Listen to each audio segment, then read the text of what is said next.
Before we dive into this story, I need to ask, where are you watching from? Drop your city in the comments right now. I'm so curious to know how far this story will reach because trust me, this one it stayed with me and I think it might just stay with you too. It started on a stretch of highway I thought I knew like the back of my hand. But sometimes getting lost leads you exactly where you're meant to be. I always thought I had a good sense of direction. I'm the type of woman who prefers paper maps over phone apps, who remembers landmarks, who knows how to trust her gut. But that afternoon, somewhere just past exit 89, my gut must have been taking a nap. Marcus, my son, had been the one driving. He insisted. I used to drive everywhere, but at 67 I admit my reflexes aren't what they used to be. He says it's about safety, but I know it's about care. He doesn't want to say it out loud, but I hear it in his voice. I see it in how gently he reaches for the keys when I pull them from my purse. He'd picked me up for a weekend visit, just the two of us. No kids, no partners, just mother and son on a small road trip out to the coast. We hadn't done something like this in years. Not since he was in his 20s. Life moves quickly once jobs, marriages, and children take the stage. You don't realize how far you drift until you're suddenly sitting across from your own child at a diner and realizing you don't know what kind of music they listen to anymore. The sun had started to dip low, painting the sky with a kind of orange that made the edges of the clouds glow like embers. I remember because Marcus had turned down the radio and said, "Look at that, Mom.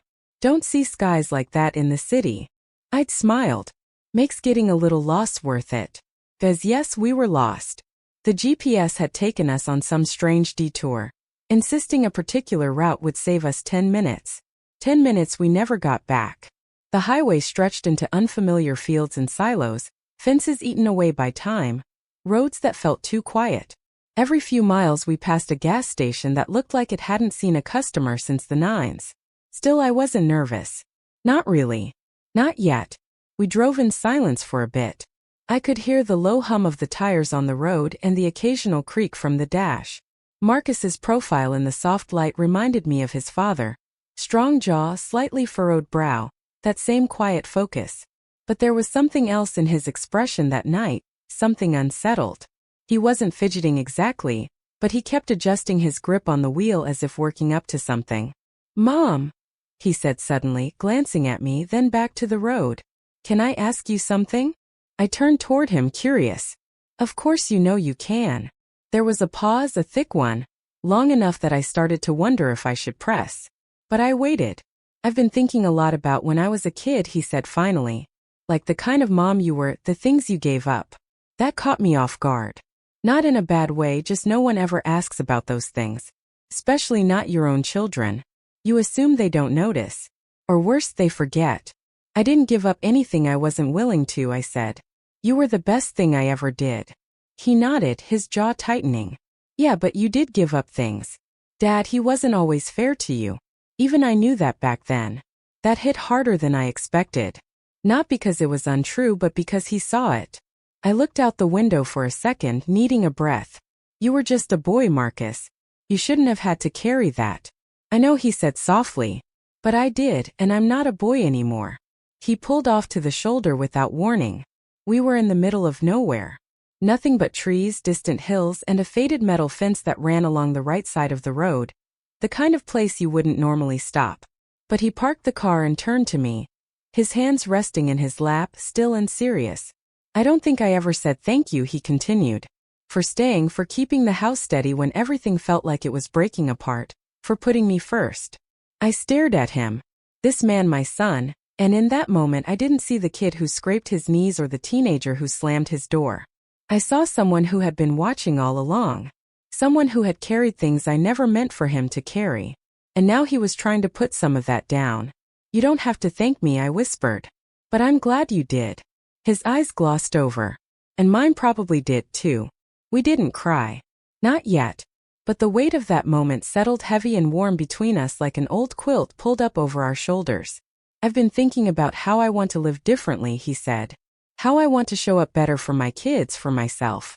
I want to break the cycle." I reached for his hand. His fingers were calloused and warm, and he didn't let go. "Then do it, Marcus. You're not your father. You're already better than he ever was." He laughed a little quietly. "It's weird. I always thought getting older meant understanding everything. But the older I get, the more I realize I'm just starting to really see things. We sat like that for a while, two people in the quiet dusk, headlights off, lost on some forgotten stretch of road, and I wasn't in a hurry to be found. That evening we never did get back to our hotel on time. By the time we rolled into the small town nearby, the restaurants had all closed. We ate crackers and peanut butter from the gas station and laughed like teenagers in the motel room. But something shifted that night. He saw me not just as mom, not just as the woman who packed lunches and cleaned messes. He saw the full version of me. And I saw him too. Not just the son I raised, but the man he was still becoming. And that's how life is sometimes. You take a wrong turn, miss your exit, and end up somewhere far more meaningful than your destination. The next morning, sunlight poured through the cheap motel curtains like it had something to prove. Harsh and golden, it painted the carpet with crooked lines and made everything feel warmer than it should have. I lay there for a while, eyes half open, listening to Marcus's slow, steady breathing from the other bed. We hadn't spoken much after that conversation the night before. Not because it was uncomfortable, but because it was enough. There's something sacred about moments like that. You don't need to keep digging. You just sit in it. Let it settle. I turned my head slightly and looked at him. Still asleep, one arm flung over his eyes like he used to do as a boy when the morning light hit his face. It struck me then how peaceful he looked, like a man who'd finally let go of something heavy. I sat up slowly, bones creaking in protest, and shuffled to the bathroom. I caught my reflection in the mirror, and for a moment I didn't recognize myself. My hair was tousled, my cheeks faintly puffy from sleep, but it was the look in my eyes that surprised me. There was softness, stillness, a quiet kind of relief. After I washed up, I made coffee in the small machine by the sink, if you could call it that. It tasted like burnt cardboard, but I wasn't picky. I held the warm styrofoam cup in both hands, savoring the moment. Marcus stirred a while later. "Smells like disappointment," he groaned, rolling over. I chuckled. "It's motel coffee, not a miracle." He sat up slowly, rubbing his face. "I slept like a rock." "Yeah, you needed it," I said. "You've been carrying a lot lately." He glanced at me, then down at his hands. "You always do that. Just know things." I shrugged. "Mothers notice even when you think we don't." After we packed up and checked out, we got back on the road. The GPS had sorted itself out, and the path ahead was clear now. But the car felt different, like something had shifted between us.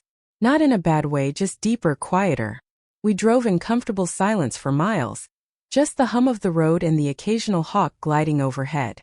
Eventually he asked, "Do you ever regret staying?" I knew what he meant. "With your father," I said. He nodded, eyes fixed on the road. I took a breath. "Regret is complicated, Marcus. There were years I felt stuck. Years I wanted to scream. But I also had you. You were my reason to stay grounded." He was quiet for a moment. "You could have left, though. You had every right." "I know," I said. But back then, leaving felt harder than staying. And maybe I wasn't ready. Sometimes you don't realize you're drowning until someone pulls you out. He looked over at me briefly. "Was I that someone?" "You were," I whispered. "You just didn't know it." The road curved gently through a line of trees, sun dappling the windshield with flickering light. I could feel something in him softening again. The questions he'd carried for years slowly loosening their grip. "I think I used to resent you a little," he said. "Not because of anything you did, but because I didn't understand why you let him treat you that way." I nodded, letting the honesty land. "I understand. It's okay. I probably would have felt the same." He swallowed hard. "It's not fair. You deserved more." We pulled into a small roadside diner just before noon. One of those places where the booths are ripped and the menus are sticky, but the pie is legendary. We found a booth near the window, ordered grilled cheese and tomato soup, just like we used to on rainy days, and sat there like no time had passed at all. "You know," he said, stirring his coffee slowly, "I've been in therapy for the past year." I blinked, surprised. "You have?" "Yeah." I didn't want to tell anyone at first. It felt private, but I needed to make sense of some things. Needed to understand why I kept repeating patterns I hated. I reached across the table and touched his hand. "I'm proud of you. That takes guts." He looked down at our hands. "My therapist asked me when I first felt responsible for someone else's feelings, and I told her it was with you. When I was little, I used to listen for your footsteps in the kitchen at night. I could tell if you were sad by how hard your heels hit the floor. My throat tightened. You shouldn't have had to carry that, Marcus. I know, but I did. And for a long time I thought love meant sacrifice, silence, endurance. That's how you loved. That's how I learned. Tears welled in my eyes, but I couldn't let them fall. I needed to hear this. We both did. I've made mistakes, he continued. In my marriage with my kids, I get quiet when I should speak. I let things fester, but I'm trying, Mom. I really am. I squeezed his hand. Trying is everything. And Marcus, you're breaking the pattern. Just by being aware of it. He looked up at me, eyes red-rimmed but calm. I think I needed to get lost with you, not just on the highway, in time, in memory, in the stuff we've both tucked away. I smiled.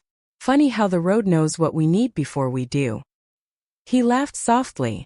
Yeah, and all because we missed an exit. We spent nearly 2 hours in that booth talking about everything and nothing, about his daughter's science fair project, about my garden, about how people change slowly and painfully and then all at once. And when we finally got back in the car and started driving again, I realized something simple but profound. Sometimes the road home isn't about distance.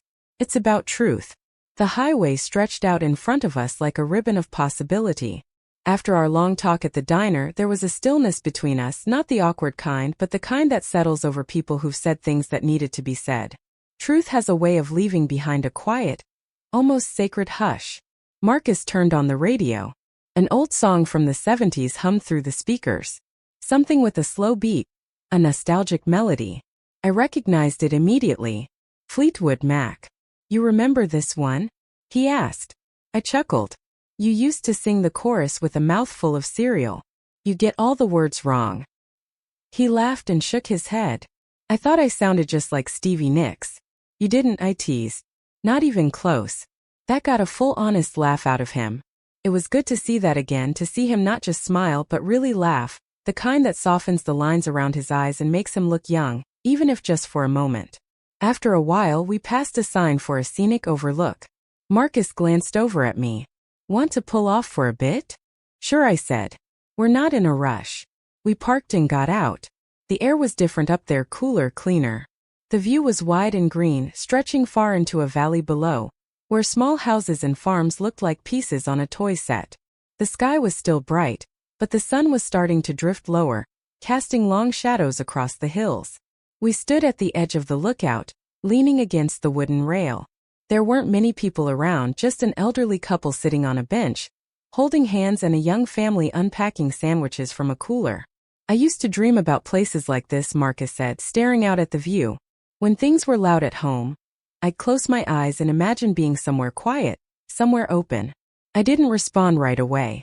I let his words hang in the air, letting them settle. I used to do the same, I said finally, but I didn't dream of quiet places. I dreamed of being heard. That surprised him. He looked over at me. By Dad. I nodded. By anyone. I think when you spend years holding things in, it becomes harder to recognize your own voice. You begin to wonder if it was ever there to begin with. He let out a slow breath. I think I inherited that part of you. The holding it in, not on purpose. Just became a habit. Maybe, I said gently. But habits can be broken.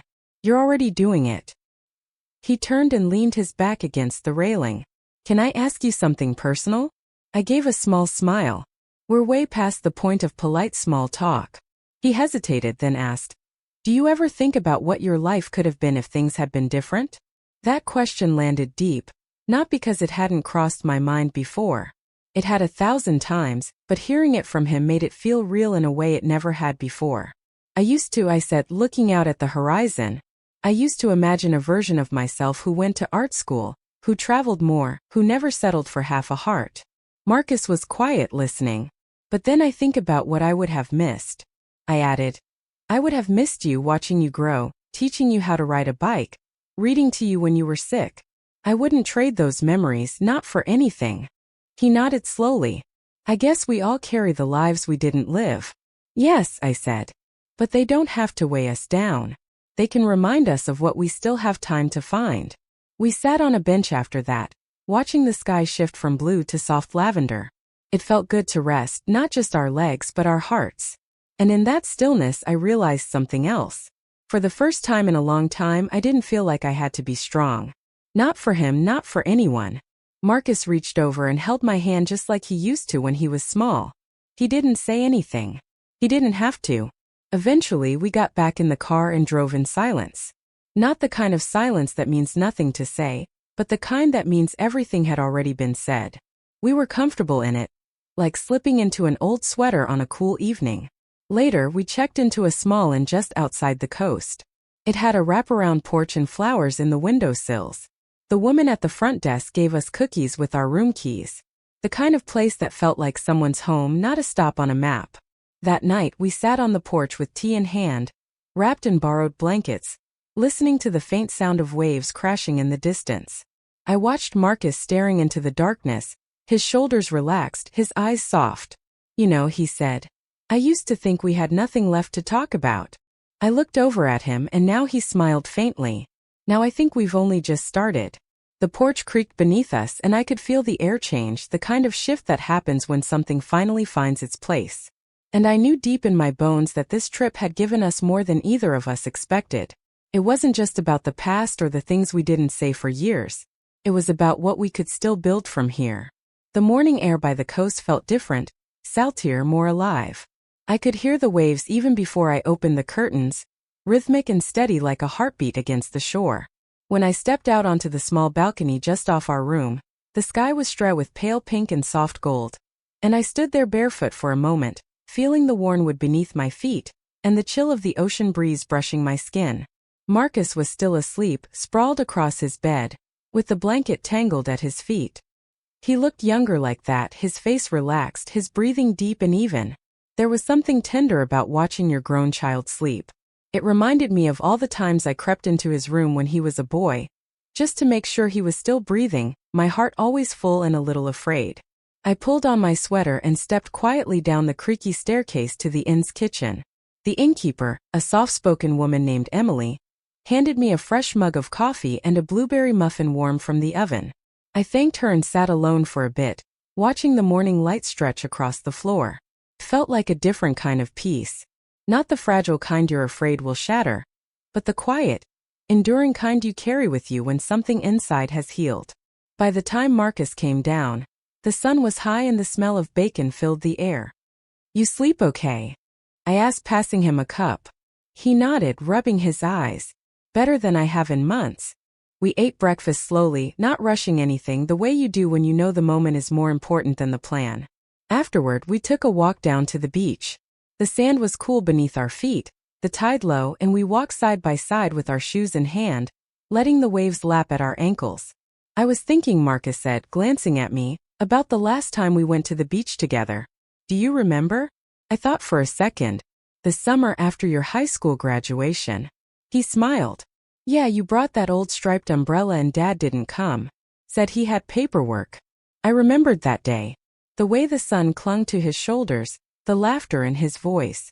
It had been one of the rare times we felt light together, before adulthood crept in, before his own storms started to gather. You were so full of plans back then, I said. California, music, freedom. He chuckled. I thought I had it all figured out. No one does at 18, I said. But you had heart. You still do. We stopped walking and stood looking out at the water, the sea stretching wide in front of us. I want to say something, he said. And I don't know if I'll say it right, but I've been thinking about it since we got lost on that road. I turned toward him. Go on. He took a breath. I've spent a lot of years trying to outrun the parts of me I didn't like. The parts one saw in Dad, the silence, the mood swings, the way I'd shut people out without meaning to. And I've hurt people. My wife sometimes, even my kids. I reached for his hand, but he kept talking, his voice steady now. I never meant to. But I didn't know how to deal with what I didn't understand. And I think I was scared of ending up like him. You're not him, Marcus, I said quietly. You never were. I know, he said. But I had to believe it myself. And I think I finally do. He looked down at our hands, my skin softer now, lined with time, and is still strong, but not so guarded anymore. You gave me more than a safe home, he said. You gave me an example of resilience, of how to survive pain without turning cruel. You stayed soft and somehow you still loved. Tears welled in my eyes, hot and unexpected. I didn't always get it right, I whispered. No, he said. But you showed up, and that's more than I realized. It's everything. We stood there in silence, waves rolling in and out, and something inside me shifted, a quiet release. The years of wondering if I did enough, if I mattered, if staying all those years meant anything. And here he was, this grown man beside me, choosing to be better, not out of shame but out of love. Because he saw me, because he learned from me. We walked back slowly, the sun climbing higher, warming our backs. Later that afternoon, we packed up the car and checked out of the inn. As we pulled out onto the road, the GPS chirped back to life, this time with a clear, straight road ahead. But neither of us seemed to care about the directions anymore. We'd found what we came for. And we hadn't even known we were looking. As the miles rolled by, we talked about little things, books, movies, Marcus's plans to take his daughter to a science museum next weekend. Ordinary things that suddenly felt extraordinary because we weren't just mother and son anymore. We were two people finally meeting in the middle of our story. Not just sharing memories but making new ones. As we neared the outskirts of town, Marcus glanced at me. I'm glad we got lost, Mom. I smiled, my heart full. Me too. Because sometimes the wrong road leads to the right place. And sometimes getting lost is the only way to find your way back to each other. And so we drove on, not following a map but following a feeling. A new kind of knowing that had settled between us. The sun was a warm weight on my arm through the car window. Felt like a promise. A promise that even when you think you're going in circles, you can still find a straight path to the most important things in life. And that some roads, the ones you least expect, can lead you home in ways you never imagined.